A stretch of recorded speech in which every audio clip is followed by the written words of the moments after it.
In 338 BCE, the fate of ancient Greece was sealed at the Battle of Chaeronea. I've always been fascinated by the pivotal moments that shape our world, and this clash between Philip II of Macedon. Today, we'll explore how this single battle reshaped the ancient world and set the stage for one of history's greatest empires. Let's go back to the northern fringes of the Greek world, where Macedon was once considered a backward. He was a man of extraordinary vision and capability. He set about reforming the land from top to bottom. The army was his primary focus. Philip introduced the sarissa, a long pike that would become the backbone of the Macedonian phalanx. He also created a professional.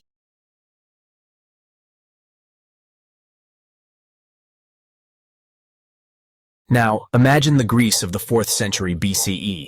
It was a world of fractured city-states, each fiercely guarding its independence. Athens and Sparta, once the great powers of Greece, were shadows of their former selves after the devastating Peloponnesian War. Thebes had its moment of glory, but was now in decline. This disunity was an opportunity. The regions, despite their rich culture and history, were vulnerable. They squabbled amongst themselves, forming and breaking alliances, each trying to gain an advantage over the others. It was a political landscape ripe for change by an ambitious and capable leader. The conflict that would lead to Chaeronea had been brewing for years. Philip's expansionist policies alarmed many Greek states. The great orator Demosthenes of Athens had long warned of the Macedonian threat, delivering his famous Philippics to rouse the Athenians to action. Finally, Athens and Thebes, once bitter rivals, set aside their differences to form an alliance against Macedon. Other city-states joined them, creating a formidable coalition. The stage was set for a confrontation that would determine the fate of Greece. At the heart of Philip's success was his revolutionary approach to warfare. The Macedonian army was unlike anything the Greeks had faced before. The phalanx, armed with the long sarissa pikes, was nearly impenetrable from the front. But Philip didn't rely on the phalanx alone. He created a combined arms force, with light infantry, archers, and most importantly, a strong cavalry arm.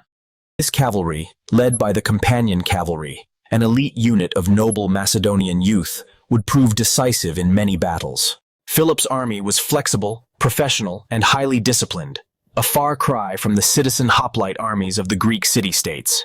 As summer reached its peak in 338 BCE, the armies began to assemble near Chaeronea in Boeotia. Philip led a force of about 30,000 infantry and 2,000 cavalry. Vultures.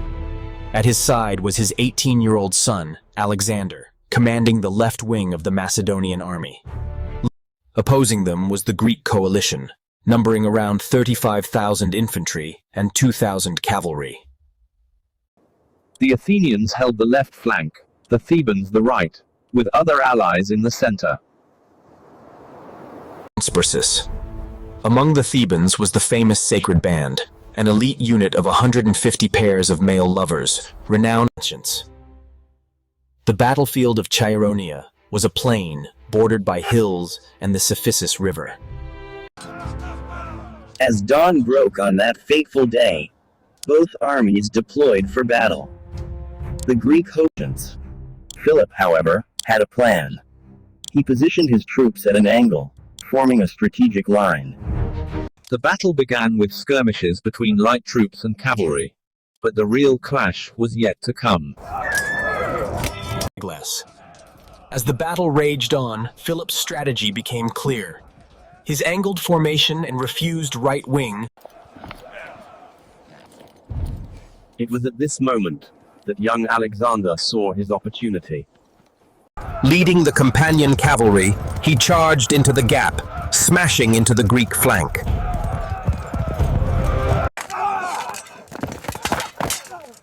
The Greek lines began to waver under this unexpected assault.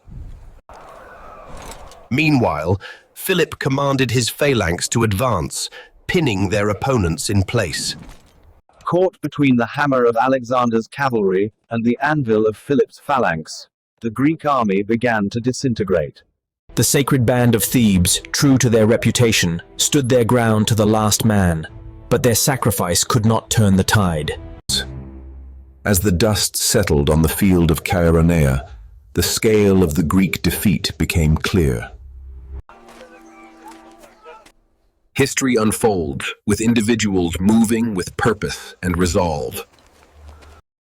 Philip, in a display of political acumen, treated his defeated foes with surprising leniency. Athens was allowed to keep its democracy, though it had to dissolve its naval confederacy. Thebes, however, faced harsher treatment, with a Macedonian garrison installed to keep the city in check. The Battle of Chaeronea marked the end of the era of the Greek city-state. Philip soon established the League of Corinth, effectively bringing all of Greece under Macedonian hegemony. The significance of this moment was that it set the stage for Alexander's future achievements. The event had proven the effectiveness of traditional strategies and had given the young leader crucial experience in command. The Battle of Chaeronea reshaped the ancient world, laying the foundation for Alexander's empire. It marked the transition from the age of the Greek polis to the Hellenistic period, a transformation that would influence us. In many ways, the world we live in today was born on that battlefield in 338 BCE. The Battle of Chaeronea, a single day that changed the course of Western civilization forever.